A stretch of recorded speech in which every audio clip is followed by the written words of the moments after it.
Awesome.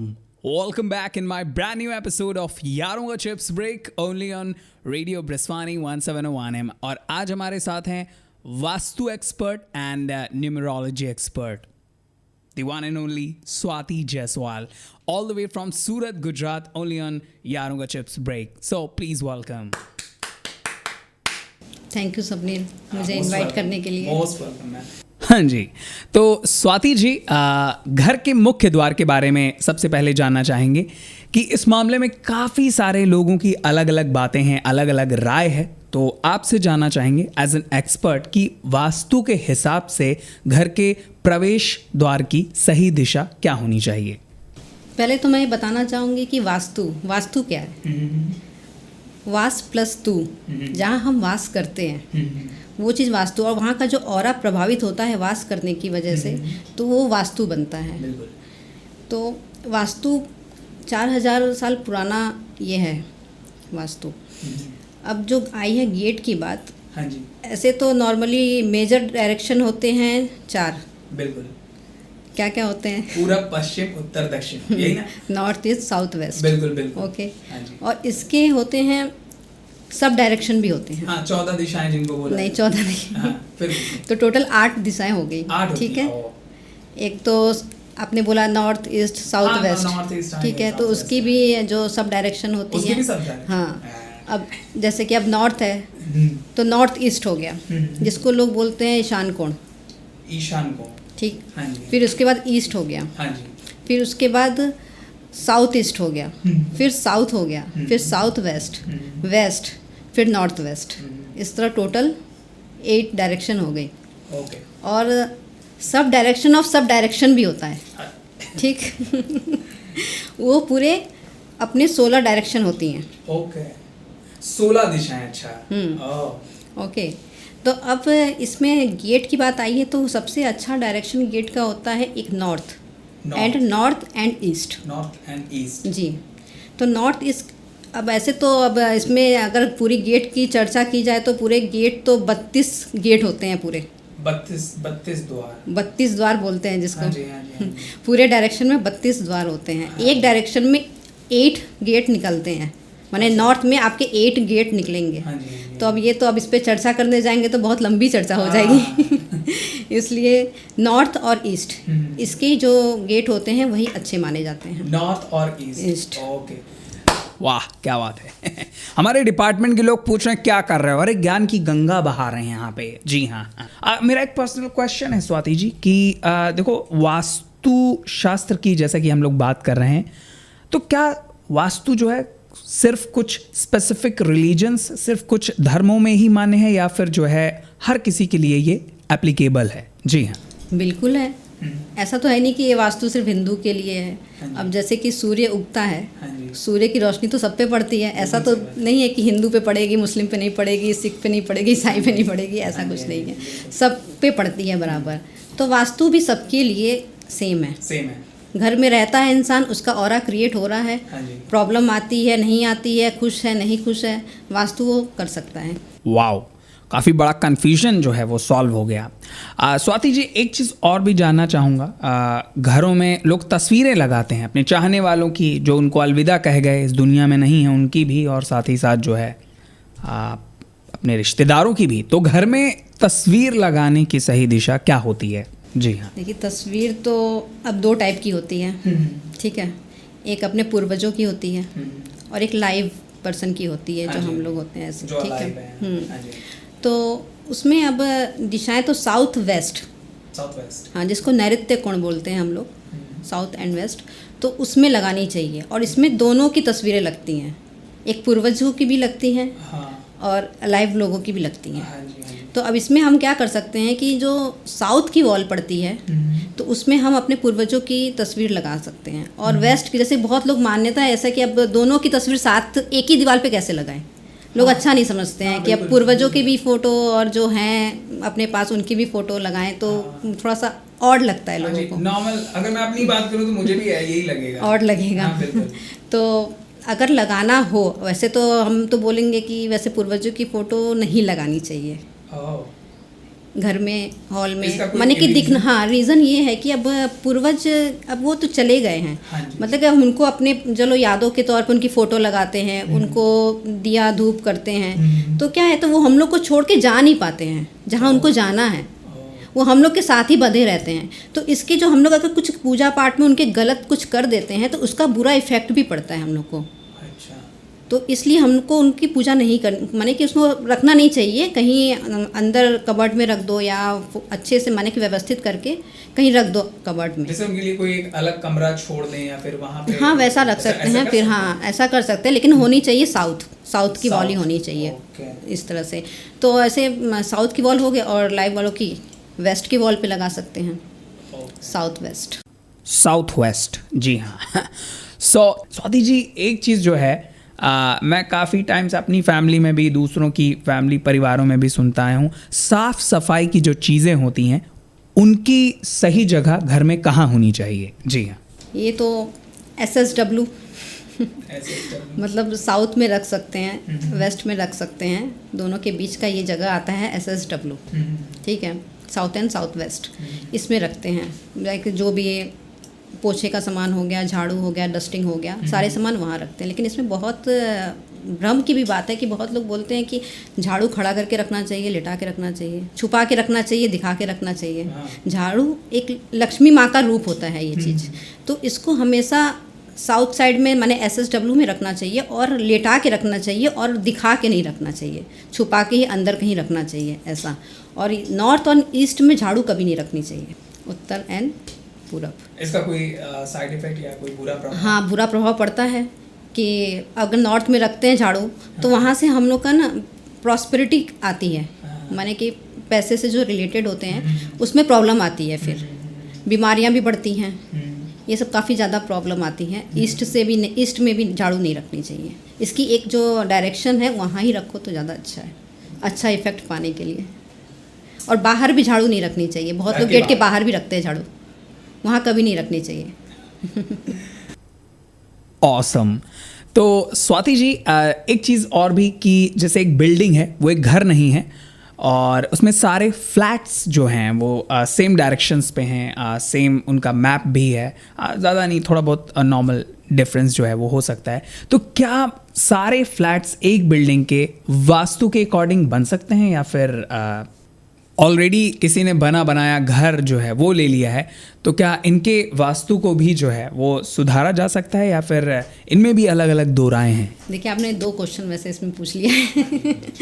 एक तो building का पूछा है आपने कि बिल्डिंग में जो सारे फ्लैट्स होते हैं वो वास्तु के अनुरूप बन सकते हैं कि नहीं, ये क्वेश्चन है। और एक कि हमने घर लिया है तो वो वास्तु के अनुरूप बनाया जा सकता है कि नहीं, इस टाइप का आपका दो क्वेश्चन। कस्टमाइजेशन, हाँ, कस्टमाइजेशन तो हो सकता है, बिल्कुल हो सकता है। अगर आप बिल्डअप करवाते हैं अपना बंगलो या कुछ भी, फ्लैट्स या कुछ भी, तो वो बन सकता है। लेकिन हाँ, अब जैसे कि फ्लैट्स बनते हैं, हाँ, बंगलो तो करवा सकते हैं, फ्लैट्स बनते हैं, तो उसमें एक फ्लोर पे 2 से 3 4 फ्लैट्स होते ही हैं, तो वो सब तो वास्तु के हिसाब से बन नहीं सकता, क्योंकि अगर आप एक फ्लैट क्रिएट करते हैं जो वास्तु के हिसाब से है, मगर जो सामने वाला या आपके बगल वाला फ्लैट है, डायरेक्शन चेंज हो जाएगी ना, बिल्कुल, तो फिर वास्तु दोष आना पॉसिबल है ना, बिल्कुल आएगा।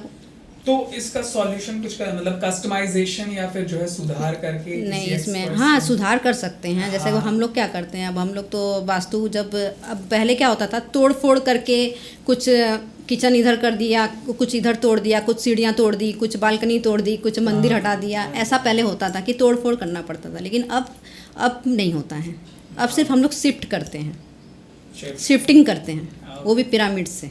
अच्छा। इसमें कोई तोड़फोड़ की कोई ज़रूरत नहीं है, कोई सामान हमको इधर से उधर नहीं करना है। बहुत इजी वे में अब हो गया है वास्तु, और इसके इफेक्ट भी पहले से बहुत जल्दी मिलते हैं। पहले आप वास्तु आप करवाएंगे ना, तो सबसे पहला इफेक्ट आपको ये आ जाएगा कि आपका खुद का घर, आपकी खुद की गाड़ी आपको मिल जाती है तुरंत। अच्छा, वास्तु का इफेक्ट इतना जल्दी होता है। वाओ। इसके बारे में ज़्यादा जानकारी के लिए आप स्वाति जी को फॉलो कीजिए। जी हाँ, अभी इसी वक्त इनके इंस्टाग्राम से जुड़िए। जी हाँ, स्वाति जायसवाल। क्या बात। Swati ji, let's talk about importance of colours in Vastu Vigyan, यानी कि science. Numerology also. So Vastu विज्ञान में जो है स्वाति जी, कलर्स, रंगों की महत्ता यानी कि इम्पोर्टेंस जो है रंगों की, वो कितनी है और कैसे है? कलर्स तो वास्तु विज्ञान के लिए बहुत बहुत मतलब बहुत ज़्यादा इम्पोर्टेंट है। हर डायरेक्शन का अपना अपना कलर है। ठीक है, अपना अपना कलर। अब जैसे कि होता है कि अब बहुत लोग बोलते हैं कि मैंने तो वास्तु के हिसाब से घर बिल्डअप करवाया है, बिल्कुल पूरा प्लॉट को वास्तु के हिसाब से बनवाया, वास्तुशास्त्री को देकर, लेकिन फिर भी वो लोग परेशान रहते हैं। बहुत ऐसे केस आए हैं कि परेशान रहते हैं, खुशी नहीं है, पैसे नहीं है, बीमारियां हैं घर में, वास्तु के हिसाब से बनवाया फिर भी बीमार हैं। ऐसा कैसे पॉसिबल है? सही बात है। ठीक है, तो ये पता नहीं है किसी को। बनवा तो लिया, लेकिन जब घर में इंटीरियर करवा रहे हैं, कोई सामान लाते हैं, तो वो भी वास्तु के हिसाब से ही होना चाहिए, उसी के अकॉर्डिंग ही चलना चाहिए। क्योंकि उसमें आपने जो कलर ऐड किया है, रूम का कलर, पर्दे का कलर, सोफे का कलर, अपने ये टीवी रखा हुआ है, टीवी कहाँ होनी चाहिए? वॉशिंग मशीन किधर होनी चाहिए?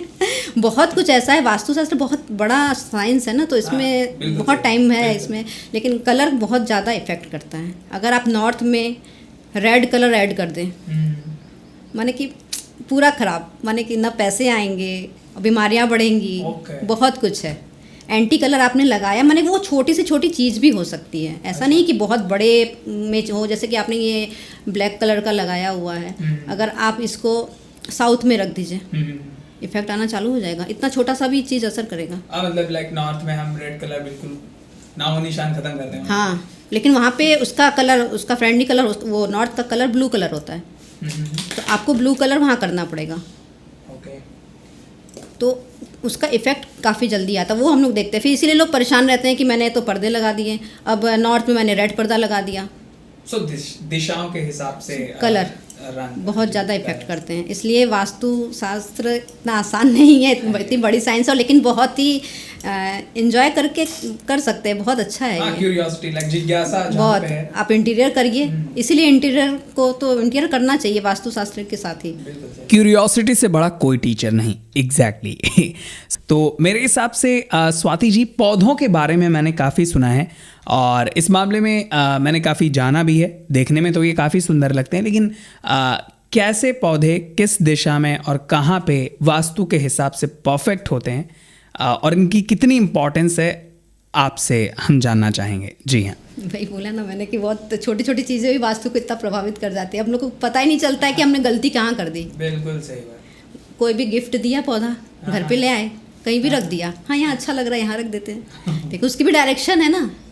डायरेक्शन पौधे की तो डायरेक्शन है, आपने जो पॉट लिया है उसका कलर क्या है, क्या मेटल क्या है उसका, वो भी मायने करता है। देखिए पौधे, नॉर्थ दिशा पौधे, अगर आप नॉर्थ में पौधे लगाते हैं, ठीक है, तो नॉर्थ में पौधे छोटे छोटे होने चाहिए, पौधा होना चाहिए, पेड़ नहीं होना चाहिए, लाइक सजावटी पौधे। सजावटी जी। और उसमें पॉट भी देखना होता है, पॉट का कलर क्या है। अगर आपने पौधे तो लगा दिए और उसका कलर आपने एंटी कर दिया, जैसे मैंने बोला कि रेड कलर नॉर्थ में नहीं चलता है, हाँ, तो रेड कलर, गमले अधिकतर रेड कलर में ही आते हैं, हाँ। तो वो लगा दिया, तो आपके पौधे लगाने का कोई मतलब नहीं है उसमें, और आपने ख़राब कर दिया अपने घर को, हाँ, बिल्कुल वास्तु दोष क्रिएट कर दिया उसमें। और बड़े पेड़ होते हैं वो साउथ वेस्ट में लगाने चाहिए, बिना फ्लावर के, और वहाँ का कलर क्या है, रेड, साउथ में, हाँ जी, हाँ जी, हाँ जी। तो वहाँ ब्लू आप नहीं लगा सकते, बिल्कुल नहीं लगा सकते, उसका एंटी है काफ़ी ज़्यादा वो। तो इसलिए बड़े पौधे साउथ में, साउथ वेस्ट, और छोटे पौधे नॉर्थ में। और जैसे तुलसी का पौधा होता है, तुलसी का पौधा आप ईस्ट में लगाइए, वो ऑक्सीजन देता है। और पौधे से बात शुरू हुई, ये तो मैं बताना चाहूँगी, लोग अधिकतर एयर के लिए, ऑक्सीजन के लिए भी लगाते हैं। जैसे बहुत लोग की मान्यता है कि पीपल का पेड़ होता है, वो 24 घंटे ऑक्सीजन क्रिएट करता है, लेकिन वो घर में लगा नहीं सकते। ठीक है, तो इसका सबसे अच्छा चीज़ है स्नेक प्लांट। हाँ। स्नेक प्लांट जो होता है आप ईस्ट में लगाइए, और क्योंकि ईस्ट ऑक्सीजन देता है, हाँ जी। एयर, उसका एलिमेंट एयर है ईस्ट। आपको आई थिंक कभी समझ में नहीं आएगा क्योंकि इसकी बहुत बड़ा साइंस है ये, और इसको इतना छोटे टाइम में समझाना, बट हम कोशिश करेंगे गहराइयों में। तो ईस्ट में लगाना चाहिए, जिससे कि अपने को नेचुरली ऑक्सीजन मिलता रहे, क्योंकि स्नेक प्लांट भी हमको 24 घंटे ऑक्सीजन देता है, और बहुत अच्छा भी होता है घर में लगाना। तो इसकी सही दिशा क्या बताई आपने? ईस्ट। ईस्ट, बिल्कुल सही बात। तो ये थी लाख रुपए की बात। जी हाँ स्वाति मैम, मैंने कहीं पे पढ़ा था कि वास्तु के जो गुण और दोष होते हैं ये आपकी शारीरिक शक्ति और आपकी जो है हेल्थ को काफ़ी प्रभावित करते हैं, तो ये कहाँ तक जो है वो सही है? बॉडी और सोल, हाँ जी, जैसे होते हैं वैसे ही वास्तु और हेल्थ, हाँ जी, इस तरह से होते हैं। तो जैसे कि अब हर दिशा का अपना अपना कलर है। हर दिशा से अगर आपने कुछ एंटी कुछ रख दिया है हर डायरेक्शन में, तो उसमें उस तरह का आपको इफ़ेक्ट पड़ने, बीमारियों की तरफ आप चले जाते हैं अगर आपने एंटी कुछ वहाँ रखा है। जैसे कि बहुत लोग, सबको अधिकतर लोग जानते हैं कि नॉर्थ ईस्ट ईशान कोण। ईशान कोण में क्या होता है? मंदिर। अधिकतर लोग जानते हैं कि वहाँ मंदिर रखना चाहिए, ठीक है। अब मंदिर तो रखा है, और मंदिर लेकिन अगर आपने क्लियर नहीं रखा है, माने कि बहुत बहुत ढेर सारे भगवान जी रख दिए हैं, थोड़ा सा हैवी रख दिया है, क्या नॉर्थ ईस्ट हमेशा क्लियर रखना चाहिए, क्लटर फ्री रखना चाहिए, और जितना हो सके खाली रखना चाहिए। अगर वहाँ कुछ ऐसा रख दिया है तो आपका सर हमेशा भारी रहेगा, आपको क्लियरिटी नहीं आएगी किसी भी काम में, फोकस ही नहीं रहेगा आपके किसी भी काम में। नॉर्थ है, नॉर्थ क्या होता है? जल की दिशा होती है, वाटर एलिमेंट, ओके, ठीक है। वाटर का सारा कुछ वहाँ ही होना चाहिए। कुछ भी होता है वाटर से रिलेटेड, घर में जो भी सामान होते हैं नॉर्थ की दिशा में रखनी चाहिए। तो अगर वहाँ अगर हम एंटी कुछ ले आते हैं तो उसमें ये प्रॉब्लम आएगा कि आपको इमोशनल इनबैलेंस रहेंगे, इमोशनली आप स्टेबल नहीं रहेंगे, ये प्रॉब्लम आएगा। और ईस्ट में आते हैं तो ईस्ट क्या होता है? प्राण ऊर्जा, ऑक्सीजन वहाँ से आती है, वो एयर एलिमेंट है ईस्ट। तो जैसे बहुत लोग बोलते हैं ना, एक एग्जांपल ऐसे ले लेते हैं कि बहुत लोग सो के भी थक जाते हैं, सो के उठे हैं, थका थका लग रहा है, रिफ़्रेश ही नहीं हुए हैं हम, तो माने क्या बेड पर ही 5-10 मिनट लग गया उठने में आपको, तो उनके में क्या है? ऑक्सीजन की कमी है, प्राण ऊर्जा की कमी है जो ईस्ट से आती है। मतलब आपको क्या देखना है? अपने को ईस्ट सही करना पड़ेगा। इस वजह से हमको ये प्रॉब्लम आ रही है कि हम फ्रेश ही नहीं हो रहे हैं, ठीक। और साउथ हो गया, साउथ स्लीपिंग अगर आपकी सही नहीं रहेगी तो आपको जैसे कि नींद नहीं आ रही है, काफ़ी लेट में नींद आ रही है, बैठे हैं लेकिन नींद नहीं आ रही है, थके हुए लेकिन नींद नहीं आ रही है, तो आपके साउथ में इशू है कुछ। मतलब सिर आप साउथ में रखें? अगर सिर की बात करते हैं तो सिर तो साउथ में ही होना चाहिए, ओके, सबसे सही डायरेक्शन वही होती है। तो ऐसे सोने के लिए, ऐसे कि अगर स्लीप, जैसे कि कुछ भी नींद से रिलेटेड कोई बीमारी होती है ना तो साउथ से आएगी, ठीक है। तो आप अपना साउथ चेक कर सकते हैं कि मेरे को साउथ, मेरे घर में साउथ में कहीं इशू है, मैंने कुछ गलत वहाँ रखा है, आप इजीली चेक कर सकते हैं, बिल्कुल सही, ठीक है। और अब आता है साउथ वेस्ट। साउथ वेस्ट में अधिकतर क्या होता है कि स्लिप डिस्क जो होती है ना, स्लिप डिस्क की बीमारी होती है जो रिपीटेडली होती रहती है। अगर वहाँ कुछ हमने कुछ गलत एंटी कुछ रख दिया है तो स्लिप डिस्क की बीमारी होगी, बोन से रिलेटेड। और वेस्ट में आते हैं, वेस्ट में भी यही है, आपको नसों का इशू रहेगा कुछ भी। और जैसे बहुत लोग बोलते हैं कि पूरे बॉडी में पेन हो रहा है, पेन होता ही रहता है, तो ये सब वहीं से आता है, वेस्ट से। माने आप देख सकते हैं कि मेरा वेस्ट कहीं ना कहीं ख़राब हुआ है, मैंने कुछ ना कुछ एंटी वहाँ रखा हुआ है। तो ये है समस्या की जड़। जी हाँ, जो कि स्वाति जी से हमने जाना। एक क्वेश्चन जो है वो स्वाति जी हमेशा से था, मैं अपनी फैमिली में देखता हूँ, कांच टूट गया तो उनका मुंह बन गया उधर की, तोड़ दिया आप कुछ ना कुछ गड़बड़ होगी। जी हाँ, बहुत सारी मतलब ऐसी बातें होती हैं जो अपशगुन बोलते हैं, ऐसा हो जाएगा। क्या सच में ऐसा होता है या फिर मतलब ये सिर्फ मन का वहम है? जी हाँ, बहुत भ्रम है इस चीज़ में कि कांच टूट गया तो कुछ अपशगुन होने वाला है। कांच भी 2 टाइप के होते हैं, एक कांच होता है, एक लुकिंग मिरर होता है, दोनों अलग अलग चीज़ है और दोनों का मतलब भी अलग अलग होता है। तो अब कांच समझ लीजिए, ग्लास हो गया, प्लेट हो गया, अगर ये टूट जाता है तो आपको खुश होना चाहिए कि समझना चाहिए कि कुछ अपशगुन होने वाला था जो बच गए, ऐसा। लुकिंग मिरर अगर टूट जाता है या टूटा हुआ रखते हैं घर में तो बहुत ख़राब माना जाता है वास्तु के हिसाब से, कभी नहीं रखना चाहिए। और ये तो अलग बात होगी, अगर उस पर ब्लैक धब्बे भी आ जाते हैं कभी कभी सिलन की वजह से, तो वैसा भी माने कांच आपका पूरा क्लियर और साफ होना चाहिए, लुकिंग मिरर। तो कांच पे ध्यान देना चाहिए, कांच पे ध्यान दें, बिल्कुल। एक चीज़ और ग्लास टूटे तो खुशी मनानी चाहिए। सो एक्वेरियम के मामले में जो है इसके लिए सही दिशा या फिर सही जगह जो है सही। अब आप बताइए एक्वेरियम के बारे में। मुझे नहीं पता। मैंने आपको बताया है ना, एक्वेरियम में क्या होता है? उसमें फिशेस होती है, पानी होता है। पानी। हाँ जी। और पानी कहाँ से रिलेट करता है? पानी ईस्ट नॉर्थ। तो हम कहाँ लेकर जाएंगे? नॉर्थ ईस्ट, ऐसे ही। सही बात।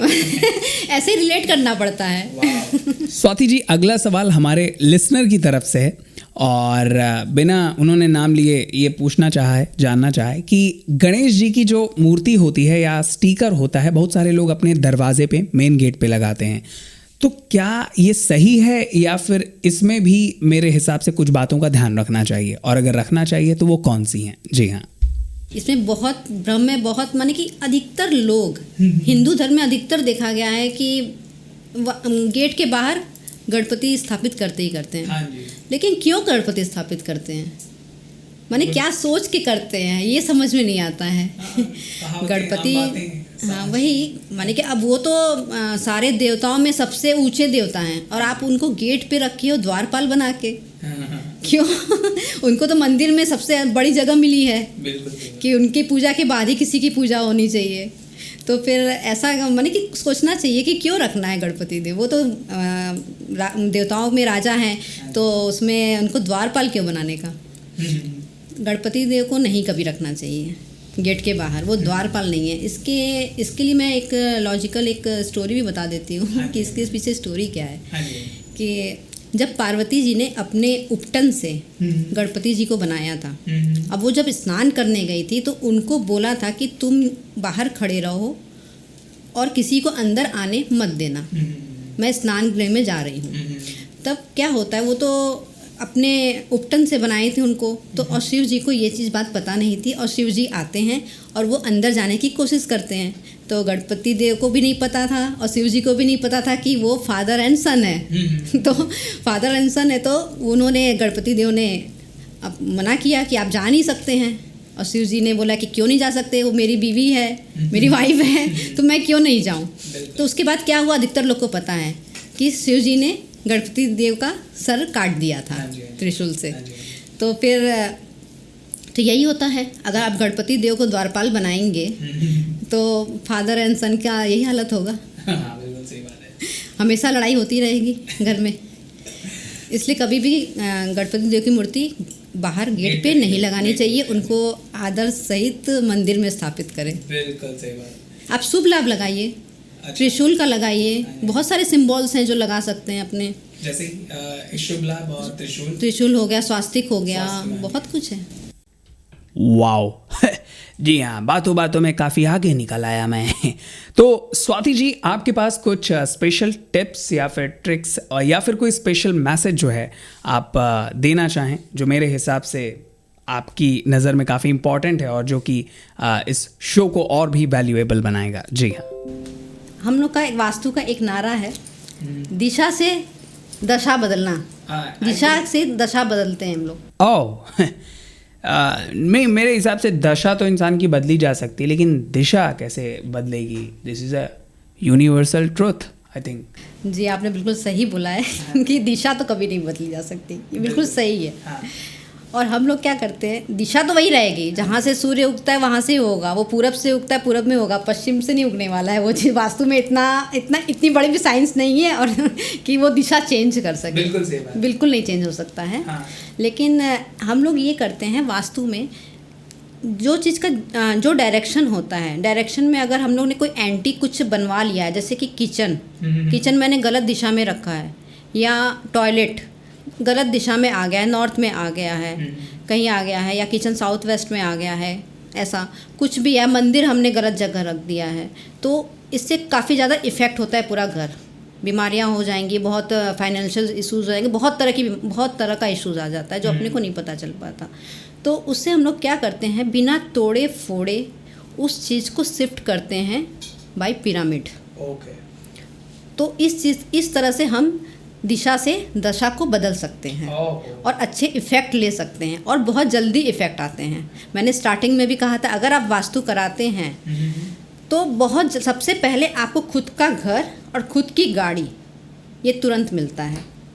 जैसा आपके घर का ऑरा होगा, 41 दिन कुछ भी आप अगर कोई भी वास्तु का कुछ भी करते हैं, 41 दिन का टाइम, 41 से 1.5 साल तक का टाइम लगता है वास्तु को इफेक्ट आने में। 41 days to 1.5 year। जी बिल्कुल। Okay। तो इसमें क्या होता है, 41 डेज़ ऐसा बोलते हैं क्योंकि आपका जो आपके घर की जो नेगेटिविटी है और आपको उस चीज़ को एक्सेप्ट करने में तो जो भी टाइम लगता है वो 41 दिन में ही असर आता है। उसके पहले बहुत मुश्किल होता है। जब आपका घर बहुत ज़्यादा ऑरा से भरा है, अच्छे ऑरा से भरा है, पॉजिटिवनेस है, तो इफ़ेक्ट बहुत जल्दी आता है।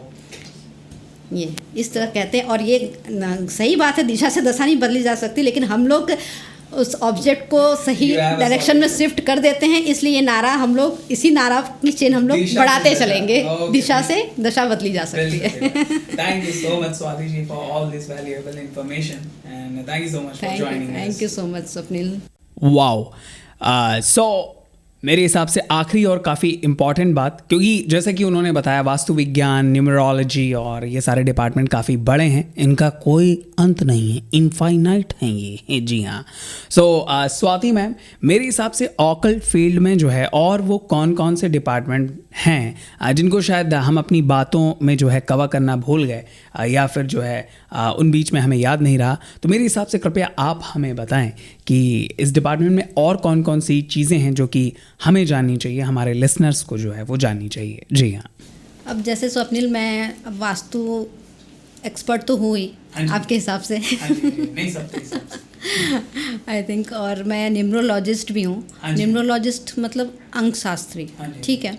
जैसे कि अब एस्ट्रोलॉजी होते हैं, ज्योतिष होते हैं, तो वो ग्रह नक्षत्र ये सब देखते हैं, उस हिसाब से वो सारे कैलकुलेशन करते हैं, ठीक है। और वास्तु होता है वो ज़मीन से होता है, ठीक है, और दिशाओं से होता है। और जैसे इसी तरह न्यूमरोलॉजिस्ट है, वो आपकी सिर्फ डेट ऑफ बर्थ से अंक से निकालते हैं, वो डेस्टिनी ये सब निकाल के फिर उससे वो आपका पूरा प्रेजेंट पास्ट फ्यूचर बताते हैं, ठीक है। और एक है मोबाइल न्यूमरोलॉजी, ठीक है। ये अभी बहुत न्यू है कॉन्सेप्ट अभी, कि मोबाइल न्यूमरोलॉजी के बारे में बहुत कम लोग जानते हैं कि आप जो मोबाइल नंबर यूज़ कर रहे हैं, ठीक है, वो नंबर आपके लिए कितना अच्छा है, कितना ख़राब है और आपके ऊपर कितना इफ़ेक्ट कर रहा है, वो सारे इस नंबर से बताया जा सकता है कि आपको किस नंबर को यूज़ करना चाहिए, आपके नंबर, मोबाइल नंबर का टोटल क्या होना चाहिए, आपको कौन कौन से आपके मोबाइल नंबर में नंबर्स होने चाहिए, क्या रिपीटेड नंबर होने चाहिए, और नंबर का कॉम्बिनेशन क्या होना चाहिए आपके फील्ड के हिसाब से, आपके बिजनेस ग्रोथ के हिसाब से, आपके स्टडी के हिसाब से, आपको फॉरेन जाना है तो उसके हिसाब से, उस हिसाब से ये नंबर सेट किए जाते हैं। इसी को बोलते हैं मोबाइल न्यूमरोलॉजी।